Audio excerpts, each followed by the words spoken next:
My mother-in-law and husband secretly sold my house while I was caring for a paralyzed father-in-law. I was left without a livelihood. I burst into tears on father-in-law's shoulder, and he told me, "I've taken care of everything. They shall pay for it." I'm Emma. I work from home as a web designer and life's been pretty good. My parents left me a decent inheritance, and I've been pretty stable financially. My best friend, Lily, is a bit of a character. She's all about astrology and is always reading star charts and horoscopes. I've never really bought into it, but she swears by it. One day, Lily comes over, all excited. "Emma, you have to see this," she says, waving some papers around. "What's got you so hyped?" I ask, rolling my eyes a bit. "I did your natal chart and found your perfect match. His name is Matt, and he's absolutely your soulmate," she says, eyes sparkling. I couldn't help but laugh. "All right, fine. I'll meet him. But if he's a weirdo, you owe me a drink." "Deal," she grins, clapping her hands. So, Lily arranges a meet-up. I'm feeling a bit skeptical, but curious. When I finally meet Matt, he turns out to be surprisingly normal. Tall, dark hair, a nice smile, nothing like the disaster I pictured. "Hey, I'm Matt," he says, extending his hand. "Emma, so, you're into astrology too?" I ask, trying to make conversation. He laughs, shaking his head. "Not really.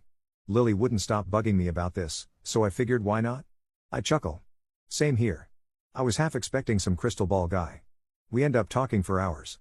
Turns out, we have a lot in common. We both love hiking, we're into the same movies, and we even like the same weird food combinations.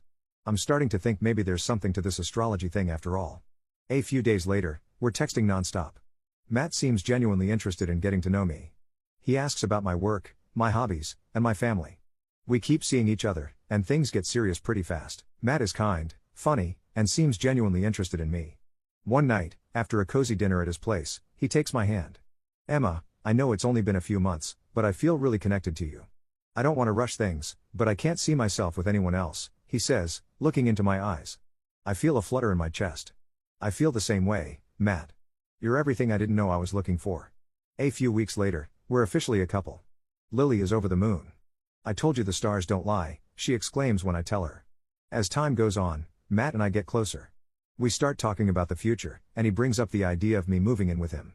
It feels right, so I agree. We're happy, and for once, everything feels perfect. Matt had convinced me that investing my inheritance in our home was better than stocks. Life had been pretty smooth after I paid off his $200,000 mortgage. With the leftover money, I gave the house a facelift, new furniture, a fresh coat of paint, the works. We were settling in nicely. One afternoon, Matt's phone rang, and he answered it, looking concerned. "Mom, what's going on?" I could hear his mom's frantic voice on the other end, though I couldn't make out the words. Okay, calm down. We'll be there as soon as we can," Matt said, hanging up the phone. He turned to me, his face pale. "Dad's had a stroke. He's paralyzed on his left side. We need to go, Emma." We packed quickly and hit the road. The drive was tense, with Matt gripping the wheel, barely saying a word. When we arrived at his parents' house, the place was in chaos. Susan, his mom, was in tears, and her back was acting up. "Matt, Emma, thank God you're here," Susan cried out, her face streaked with tears. "Your father, he can't move or talk, and my sciatica. I can't do anything." After a long, exhausting visit to the hospital, we got the details. George, Matt's dad, was in bad shape. He couldn't move his left side and couldn't speak. It was heartbreaking to see him like that. Back at the house, we needed a plan. "We should think about a care facility," I suggested. "They can provide the best care for George." "No, he doesn't want that. He wants to be at home," Susan snapped, looking furious. I tried to keep my voice steady. "All right, what about hiring a nurse then? Someone who can be here around the clock." Susan shook her head, her eyes filling with tears again. "We can't afford that. We're running out of money."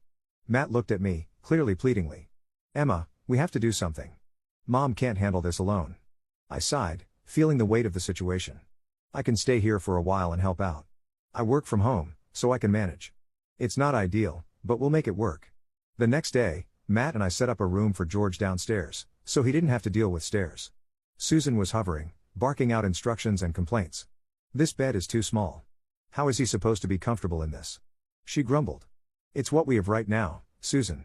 We'll find something better soon," I said, my patience wearing thin. Finally, we got George settled in and comfortable. It was a relief to see him resting, even though he couldn't express it. The next morning, Matt had to head back to our city for work. Once Matt left, reality hit hard. But I was determined to help George recover and support the family, no matter how hard it got. Living with Matt's parents was a real grind. Susan's sciatica had her stuck in her chair, leaving me to take care of George and the whole house. She didn't lift a finger and always had something to complain about. Nothing I did seemed good enough for her. "Emma, this soup is too salty," Susan grumbled one evening as I served dinner. "It's the same recipe I always use, Susan," I replied, trying to keep my cool. "Doesn't look like it. And you're always on that computer. You should be taking care of us, not just sitting around," she added, her tone sharp. I took a deep breath. "I'm working, Susan. I need to keep my job to help with the expenses here." "Work? It looks like you're just goofing off on that thing," she muttered, rolling her eyes. I swallowed my frustration and went to check on George. He couldn't speak, but his eyes followed me, showing a silent gratitude. It was tough seeing him like this, but I was determined to help him improve. "I'll give you a massage now, George," I said softly, setting up the massage table. He blinked slowly, a small sign that he understood. I had recently finished a course in massage therapy to better care for him. As I worked on his muscles, I noticed he seemed to relax a bit. It was the only time he looked somewhat comfortable. A couple of months passed this way. Every day was a struggle to balance work and caregiving, with Susan's constant complaints in the background. Finally, after months of this routine, Susan's sciatica improved enough that she decided to visit Matt for a few months. "Emma, I'm going to stay with Matt for a while. I need a break from this place," she announced one morning. I felt a huge weight lifted off my shoulders. "That's great, Susan. I'm sure it will be good for you." As she packed her bags, I couldn't help but feel a sense of freedom creeping in. It would be just George and me, and I could finally set my own routine without her constant nagging. The day Susan left, I felt like I could breathe again. I went to George's room, and he gave me a look that said more than words ever could. "It's just us now, George. We're going to make some real progress," I said, smiling at him. He blinked slowly, and I knew he was on board. With Susan out of the house, life became a lot more manageable. I set up a solid routine for George and me. Every morning, I'd start by helping him with his exercises. I'd lift his legs and arms, encouraging him to move as much as he could. I'd then move on to massaging his muscles, something I'd learned from my recent therapy course. "This will help with the stiffness, George. Just hang in there," I'd tell him, working through the knots and tight spots. The days were long, but without Susan's constant nagging, I could focus better. My web design work became my escape, a few hours a day where I could lose myself in creativity. One afternoon, as I was setting up for George's therapy, I noticed something different. His fingers were twitching slightly. "Hey, George, can you try moving your fingers for me?" I asked, holding my breath. Slowly, very slowly, his fingers curled a bit. It wasn't much, but it was the first movement I'd seen in weeks. I felt a rush of excitement. "That's great, George. Keep going, just like that," I encouraged him. His eyes lit up with a spark of hope. From that day on, we worked even harder. Every little twitch, every small movement was a victory. I started incorporating more exercises, pushing George to do a bit more each day. The weeks passed, and George's improvement was steady. One day, as I was helping him stand, he managed to take a step with some support. "Look at you, George. You're walking," I exclaimed, almost jumping with joy. Our daily routines became more rigorous. We'd walk a few steps every day, and George's confidence grew with each one. His strength was returning, slowly but surely. One evening, after a particularly good session, I decided to sit down and have a chat with him. "George, you're really making amazing progress. How are you feeling about all this?" I asked, sitting next to him. He took a deep breath and managed to say, "Better, thanks, Emma." Hearing him speak, even if just a few words, was like music to my ears. "You're welcome, George. We're a team, and we're going to get through this together," I replied, feeling a lump in my throat. As the months rolled on, George continued to improve. He was now able to move around the room with some assistance and could feed himself with a bit of help. Our bond grew stronger through this journey. We shared more conversations, even if they were simple and slow. "George, you're really a fighter. I'm so proud of you," I said one morning as we sat in the garden, enjoying the fresh air. "Couldn't do it without you," he replied, his words clearer than before. We both sat there, enjoying the moment. It felt good to see him reclaiming parts of his life that had seemed lost forever. His spirit was strong, and his determination was inspiring. Over time, George and I grew very close. He started calling me his daughter, which warmed my heart. One day, we were sitting in the garden, enjoying the sunshine, when I decided to ask something that had been on my mind. "George, why didn't you want to go to a nursing home when you got sick?" I asked gently, looking into his eyes. He looked surprised. "Never said no," he replied slowly. "Saved money for good place." I was taken aback. "But Susan said you didn't want to go, and that there wasn't any money for it." George frowned, a serious look crossing his face. Didn't know that, he said, his voice firm, despite the struggle to speak. We'll figure out. After months away, I decided to surprise Matt with a visit home. I was excited, thinking about how happy he'd be to see me. I packed my bags, said a quick goodbye to George, and hit the road. The drive felt longer than usual, my mind racing with thoughts of reuniting with Matt. When I finally pulled into our driveway, it was already dark. I grabbed my bags and walked up to the front door, but something felt off. My key didn't fit the lock. Confused, I tried again, but it was no use. I rang the doorbell, hoping Matt would answer, and this would all make sense. A woman I didn't recognize opened the door. "Can I help you?" she asked, looking puzzled. "I'm Emma, Matt's wife. This is my house." "Who are you?" I replied, feeling a knot forming in my stomach. "I'm Karen. This house was sold a couple of months ago. I'm just here to keep an eye on it." She shot back. My mind went blank for a second. "Sold? That's impossible. This is my home." "I'm sorry, but it's not anymore," she said, looking genuinely sorry. I fumbled for my phone, my hands trembling. I dialed Matt's number, my heart racing. He answered on the third ring. "Hey, Emma, what's up?" he said, his voice sounding oddly calm. "Matt, I'm at our house, and some woman says it's been sold. What the HLL is going on?" I demanded, my voice shaking. He sighed, a cold edge in his voice. "Yeah, I sold the house. I bought a new one for Mom and me." "What? You sold our house without telling me? Where am I supposed to go?" I shouted, feeling a mix of anger and confusion. "There's no place for you in the new house, Emma. I sent the divorce papers. Didn't you get them?" He replied, his tone icy. I felt like the ground was falling away beneath me. "Divorce papers? Are you serious, Matt? I paid off your DMN mortgage. How could you do this to me?" He laughed, a cruel sound. "You can't prove any of that. The house was in my name. It's over, Emma. Move on." Tears stung my eyes as I tried to process his words. "What about your father? Who's taking care of him? Dad? He's not my problem anymore. Mom and I don't need him dragging us down. If you want to play nurse, take him. I don't care," Matt said coldly, hanging up the phone. I stood in the parking lot of what used to be my home, the darkness surrounding me, feeling utterly lost. My conversation with Matt had left me dumbfounded. I couldn't believe he had sold our house, abandoned his father, and sent me divorce papers without a second thought. My phone buzzed, jolting me out of my daze. It was George. "Emma, come back. Need to talk," George said, his voice weak, but urgent. "I'm coming, George. I'll be there soon," I replied, my voice shaking. I got into my car and drove through the night, my mind a whirlwind of anger, sadness, and confusion. By the time I reached George's place, it was early morning. Exhausted, I walked through the door and saw George waiting for me, his eyes filled with concern. "George, I don't know what to do," I stammered, feeling the tears welling up. I couldn't hold it in any longer and burst into tears right on his shoulder. He led me to the living room and helped me sit down. "Tell me, what happened?" he said, looking at me with those kind eyes. I took a deep breath, trying to steady myself. "Matt sold the house, George.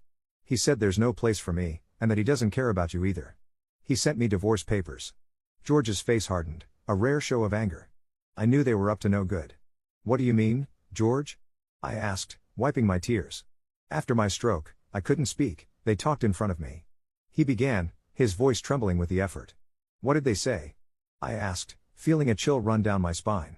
"They planned everything, told me, they'd get your money, sell the house, kick you out," George said, his eyes filled with pain. I stared at him in horror. They actually said that?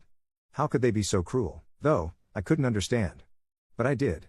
He continued, his voice getting stronger. "They also wanted to get rid of me. Sell my house." Tears streamed down my face as I listened. I can't believe they'd do this to their own family. George took a deep breath. "I've taken care of everything." "What do you mean?" I asked, looking at him, confused. He reached into his pocket and pulled out a set of keys, handing them to me. "I bought Matt's house. It's yours now." I looked at the keys, then back at George, feeling a wave of emotion. "You did this for me? Why?" "Because, you deserve it. You paid for it." "Not them," he said firmly.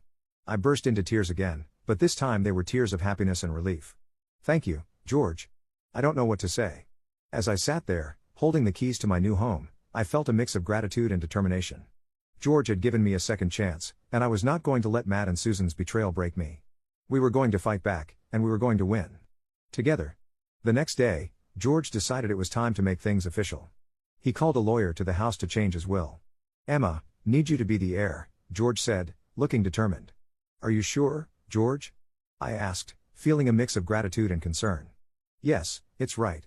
You took care of me, not them, he replied, his voice steady, despite his condition. The lawyer arrived and we sat down at the kitchen table. George explained his wishes and the lawyer nodded, drafting the new will. I felt a lump in my throat as George signed the papers, making me the sole heir to all his property. A few days later I met with Jack again, bringing all the documents and evidence we had gathered. Jack was impressed with the thoroughness of our preparation. Emma, this is solid. We've got everything we need to go after Matt and Susan, he said confidently. I'm ready to fight, Jack. Let's get that $200,000 back, I replied, feeling a surge of determination. Jack filed the lawsuit, demanding the return of my money. We also provided evidence from the bank, with witnesses confirming the transfer of funds.